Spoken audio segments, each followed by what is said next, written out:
Hello everyone, welcome back to ESL Trail. I hope you are all doing very well. Now in today's video, let's discuss a few more advanced English expressions. Even though I say these are advanced English expressions, they are very natural ones and they are usually used by native language speakers. Okay, it's good to know a few of them.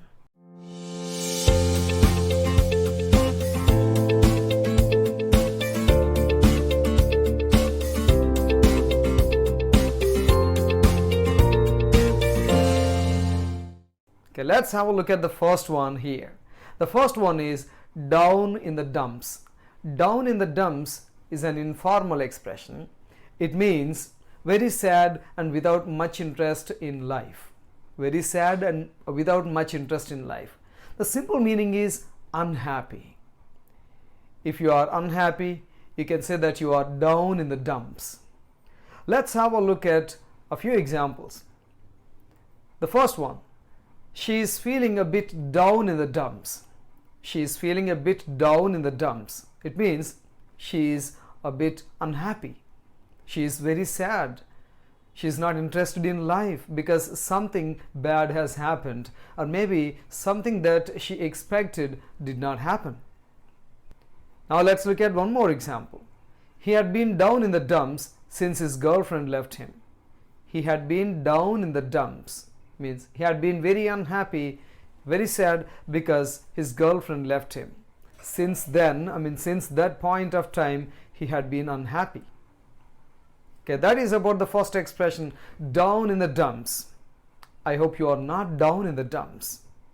Okay, the second one is bored stiff, or bored silly, or bored to death, bored to tears, or bored out of your mind.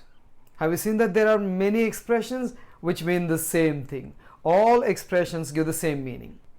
Let me say them one more time. Bored stiff, bored silly, bored to death, bored to tears, bored out of your mind. By the way, these are informal expressions. When you try to use these expressions, make sure that you are talking to people who you know very well.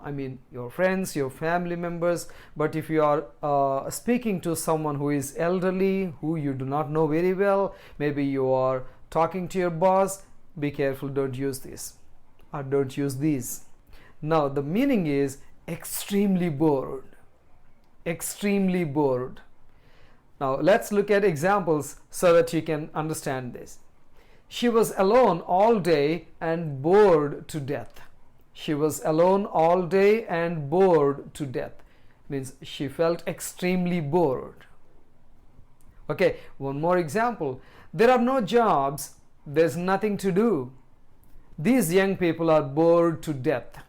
It means they are extremely bored because they want to have some jobs so that they can be busy. But they don't have jobs and they are extremely bored. And what is the expression that is used here? They are bored to death. Of course, you can use any other expression. Bored stiff, bored silly, bored to death, bored to tears, bored out of your mind. Okay, and this is it. And then let's look at the next expression. That is, it is the night before last.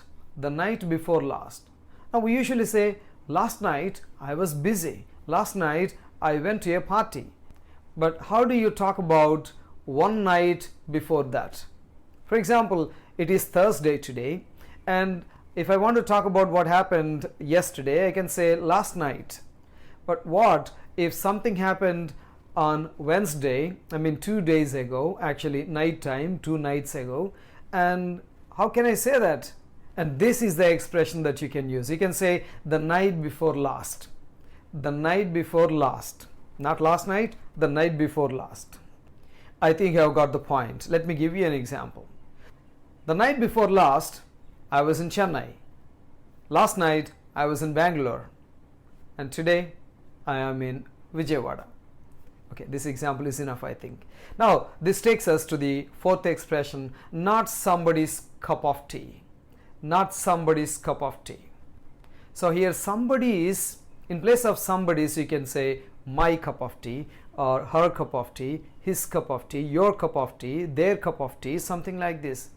The usual expression is not my cup of tea. So look at the meaning here. It means not what somebody likes or not what somebody is interested in. Now, if you say something is not my cup of tea, you say that you don't like it, you are not interested in it. For example, internet is not my cup of tea. Internet is not something that I am interested in, not something that I like. Or cricket is not my cup of tea. Means cricket is not something that I usually show interest in. And let's look at an example here. Jazz just isn't my cup of tea. You know, jazz music, that isn't just my cup of tea. It's not my cup of tea. I prefer classical music, not jazz. One more example. Thanks for inviting me, but music isn't really my cup of tea. Thanks for inviting me, but music isn't my cup of tea. Maybe somebody invites you to a music show or something and you say, it's not my cup of tea. Thank you for inviting. And one more example, if you ask somebody who is not interested in politics, he might say, politics is not my cup of tea. Politics is not my cup of tea. Right? Okay. And this takes us to the last expression in today's video, that is eat in. Eat in. Actually, eat in and eat out. Now, eat in means to have a meal at home rather than at a restaurant. Now, sometimes we go out and eat in a restaurant, then you can use the expression eat out. Eat, ate, eaten. So we ate out in a restaurant last night. But we usually eat in. It means we eat at home. So eat in at home.